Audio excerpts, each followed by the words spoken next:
Yep. Yeah. So if you, Just wanted to make sure. yeah, if you drop the drop the C is the Yeah, easiest way to do it. Yep. cool. Okay, here we go.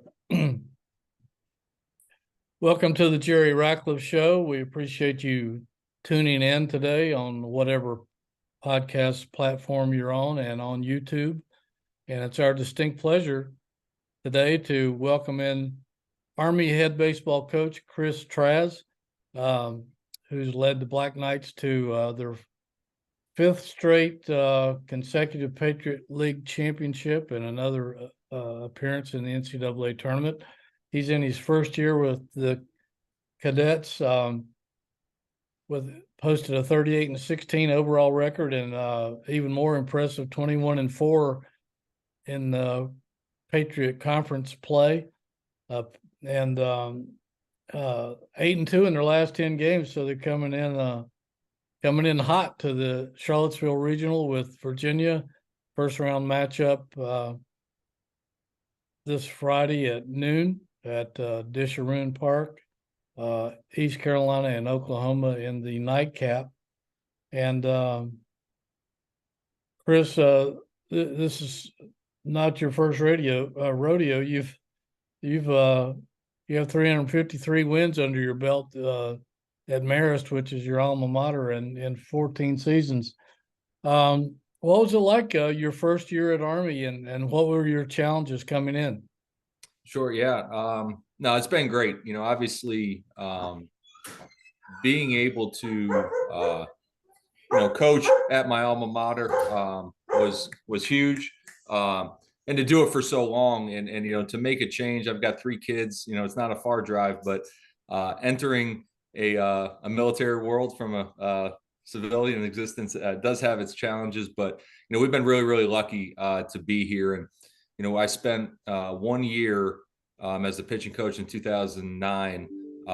So I had some familiarity with West Point and kind of everything that went into it. I didn't realize when you're an assistant coach, you only get like 40% of what the job actually is. So there was a lot to learn when I got here.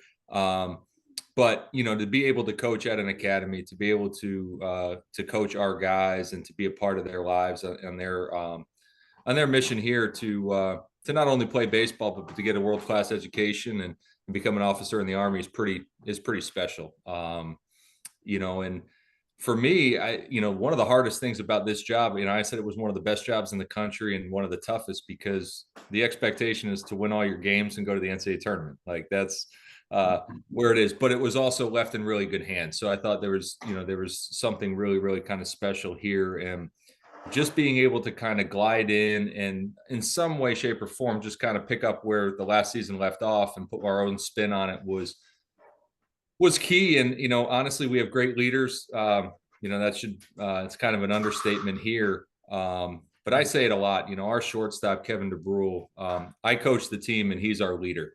It really is that way. And we've been lucky to be around some great people and great programs. But these guys are what you would expect them to be and what you hope them to be as West Point cadets.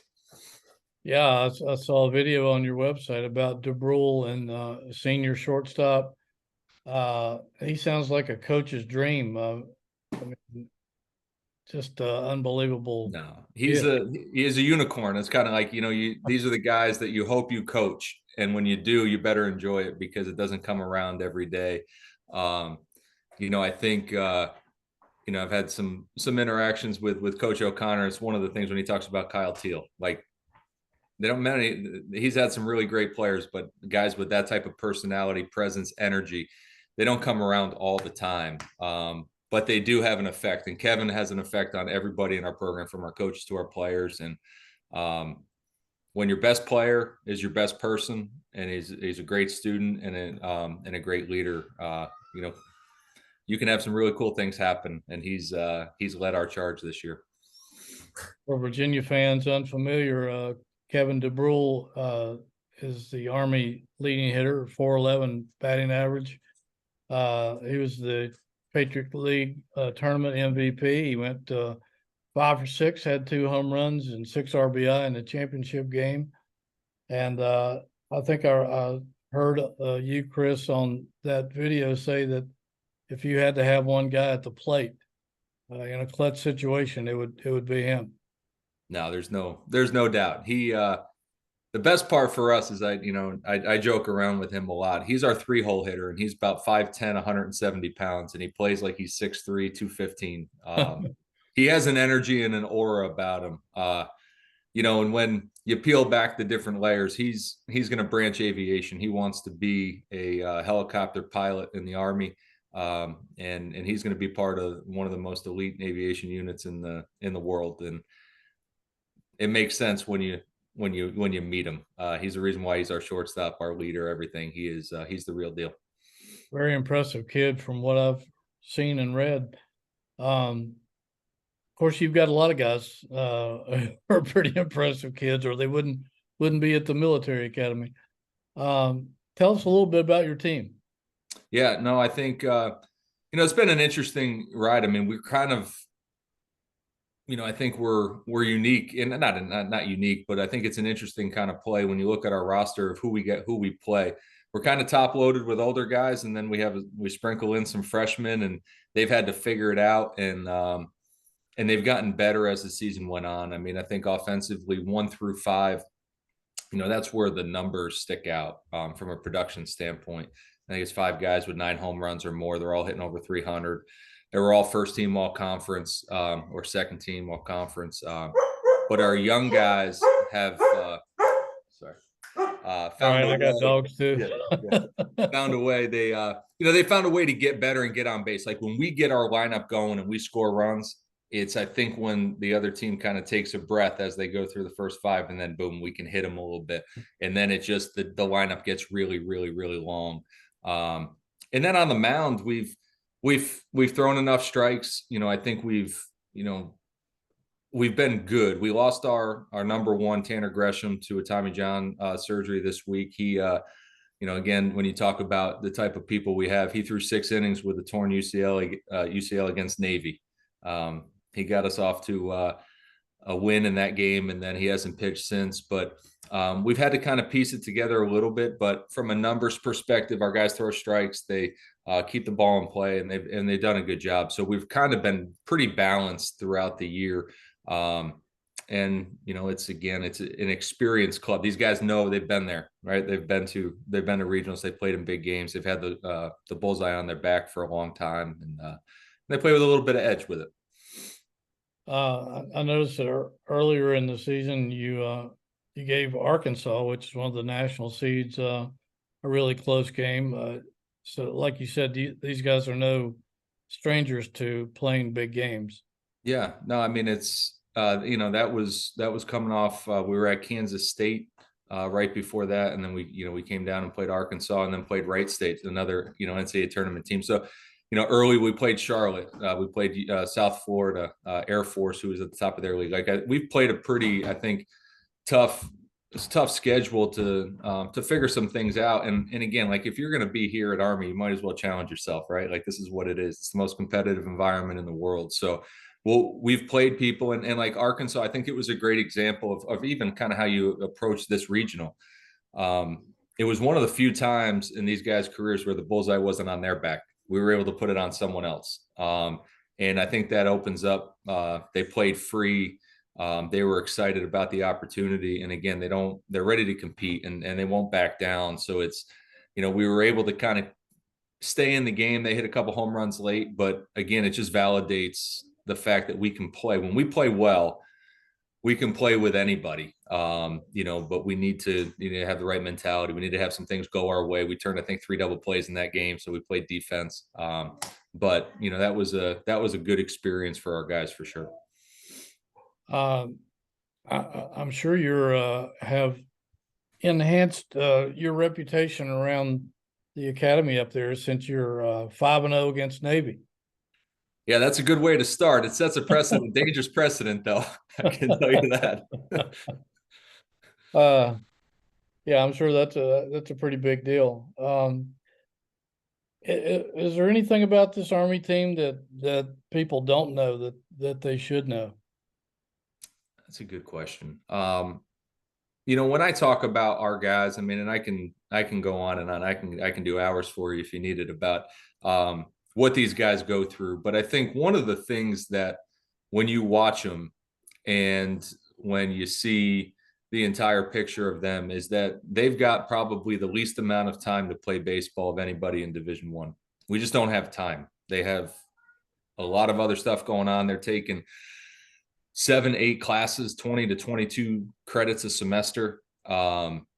And we get 3 hours a day. And if we don't take advantage of it, if we aren't really efficient, it can become challenging. So these guys do value every minute that they have and every minute they're on the field. And my hope is throughout this weekend, again, like that you can see their enthusiasm for baseball, that their attitude, that they love to compete and love to be out there with their team and their brothers. But if you're going to go through what they go through on a daily basis and not enjoy baseball, like it ain't going to work. Yeah. We've tried to create an environment where they like coming down to the field, where they're enjoying being around us as a staff and each other and get better. And I think on some level, they've probably practiced and spent the least amount of time on baseball in their entire careers, and we've won more games. We've tried to value their off time. We've tried to just spend more time with them, like as people, and hang out with them, because sometimes the best day is one where they just can relax and unplug for a minute. But what they go through and what they're challenged with over 47 months here, like it's challenging, but again, like we talk about, it's the most competitive environment in the world. You're bringing the best students, the best athletes, the best people in the country together and pitting them together and saying, let's figure it out. And in 4 years, we're going to turn out officers. So, at the same time, like the baseball and sports are important, right? Like creating a winning mentality and a winning mindset is what's made us, the greatest country in the world for hundreds of years. So, there are a lot of those guys, and again, I say this kind of tongue in cheek sometimes, is I think they're regular guys that made a special decision. And, again, there's 7 guys out there that will never probably play baseball again after this NCAA tournament is over. And, they'll cry, but it'll be cries because they're leaving their brothers and stuff, but they'll have maxed out their time as baseball players. And that's pretty cool. I think it's also cool that you have a collection of such motivated guys. I mean, they, as difficult and challenging as it is, I'm sure they wouldn't have it any other way. Yeah, we don't talk about. I don't give many motivational speeches. I can tell you that if we can't, if they don't have that internal motor, they won't make it. They are, when they come and they turn it on. I mean, some of these guys are almost, taking a 5-minute nap before practice, and when it's time, they turn it on and they're ready to roll. And they're really fun to be around, and they enjoy. It's cool for me. I live right here on post. I live 2 minutes from the field. We got the guys coming over the house later on tonight. We're gonna, have a bonfire and some s'mores and different things. Like we are a part of each other's lives, and really kind of get each other through the tough ones and enjoy the time when it's good. Was there a particular game or a particular moment in a game this season, Chris, where there was sort of a defining moment that maybe you knew this team was going to be another NCAA tournament team, or was that something that was just kind of a given with all the experience you had coming back? Yeah, no, there was a couple, in back-to-back, it was probably in a 3-day stretch over that spring break period. We lost to Stonehill in a game that we had beaten them the game before, like 21 to like nothing, maybe, or 2 or something. It was something crazy. And then we turned around and lost to them, and it was kind of like you can lose to anybody in the country if you don't show up. 2 days later, we go and play Arkansas and have them on the ropes late in the game. And and you kind of looking at it, you're like, guys, we can be one or the other, right? Like we can be an elite team, in our league and compete nationally if we want to.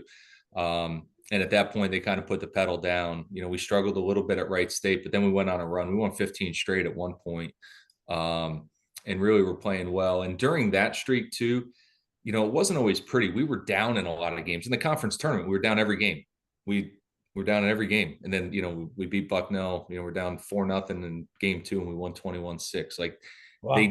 they don't stop playing. Like we realize that there's, again, Kevin DeBrule, we're down 4-0. He comes in the dugout and he's like, they cannot beat us in 9 innings. They can beat us in an inning, but they can't beat us for 9. And it was just like, they just believe in themselves. And I think, like anybody would talk about, you need to be callous. Like we had some bad losses. Some guys had some tough times, but they worked through it. We tried to give them, again, a place to kind of learn through some failure, even though we were winning some games. But, I think that spring break period was like, guys, like we can do this if we show up every day and we had 35 guys on the same mission, and we're enthusiastic about going to the park. If we have the energy that we need to and the attitude, then we can really, really do some cool things. So that early part of the year where everybody talks about you're trying to find yourselves, like I think we kind of figured out who this team was. And I think it's important too, when all they've done is win, like you can't beat 2022 Army. Like there's 9 guys that are out in the field doing stuff. Like we had to recreate our own identity, and they did a nice job of it. You mentioned you had an exchange with Coach O'Connor. Did you know him prior to this season, or? So funny. Kevin McMullen recruited me when he was at St. John's. Oh, okay. In the day. And then a little bit when he transitioned from St. John's to East Carolina. And then when I was at Marist, we played UVA a few times, a couple midweek ones. And then I think we played them in 16. We were supposed to play at Virginia, but we actually played down in Charleston because it snowed. Yeah. Right. So, just had some general interaction, see him on the road recruiting a little bit, but, through some common friends, been able to spend a little bit of time with him, and, had a cell phone number. So, decided that we could exchange, or I could ask him some questions for sure. Yeah. What about this regional? Pretty exciting. As we were talking before we started the broadcast, pretty challenging field as well. Yeah, it's kind of the who's who when you think about, obviously Virginia's been on a 20+ year run of being an elite program in the country. ECU, who's been knocking on the door to Omaha every year, and Oklahoma, who was in Omaha last year, and then us, who've been in the NCAA tournament a bunch. I think it's probably one of the more experienced regionals from a player perspective in the country. And then, you look at Virginia, and obviously they've pitched for 25 years very well, but obviously this team offensively is pretty dynamic. So we'll have our hands full, but like there's, I don't know, Mike Buddy, our athletic director, he's on the regional, he's on the committee, NCAA committee, and like there's no easy regionals anymore. Like you might have been able to look 10 years ago and be like, that one looks like a soft regional. Like try and find one. Like I don't know. You look at some, in Tennessee's a 2 seed in a regional, and you're like, does anybody want to play them? Does anybody really want to play East Carolina or Virginia? Like, it's just what it is. So it's just fun to be able to be one of the 64 teams and be in it. Like, everybody's watching it. When you're for college baseball, you're watching it. We get to be in it. So it'll be fun, but daunting. And you look at the coaches, you look at Coach O'Connor and then Cliff Godwin and then Skip. Like it's a who's who of coaches and teams for sure. Talking to Brian earlier this week, he was talking about what kind of differentiates this Virginia team from some of his other really good teams is the offense, I guess, 1 through 9. I don't know how much video you've seen of these guys, but what impresses you about Virginia's offense? They don't miss hit many balls. The ones they miss hit, they go to the warning track. They're just really good. And I think the guys, and I'm probably maybe paint this with a broad stroke, but like I really believe they understand their identity as hitters and how they connect to the offense. Like you can tell in a sense of what some of these guys are trying to do. Like Geloff is trying to drive runs in. Like he's not trying to punch balls through the right side. Like he's going to get his swing off and go. And then you've got some guys that are working in the gaps and trying to hit doubles and work through. Like they're just very disciplined to who they are, which makes them really hard to pitch to because they don't get it outside themselves. Like they don't have really terrible at bats. They're not truly free swingers. They swing hard and they're aggressive, but they're aggressive with a purpose, and that makes it pretty difficult. You guys traveling down tomorrow, I assume? Yeah, we'll leave tomorrow morning, and then we'll get hopefully down into Charlottesville in the early afternoon, and then we'll practice at a high school close by tomorrow night, and then we'll be at obviously be at UVA on Thursday. Not asking you to give up any secrets, but when you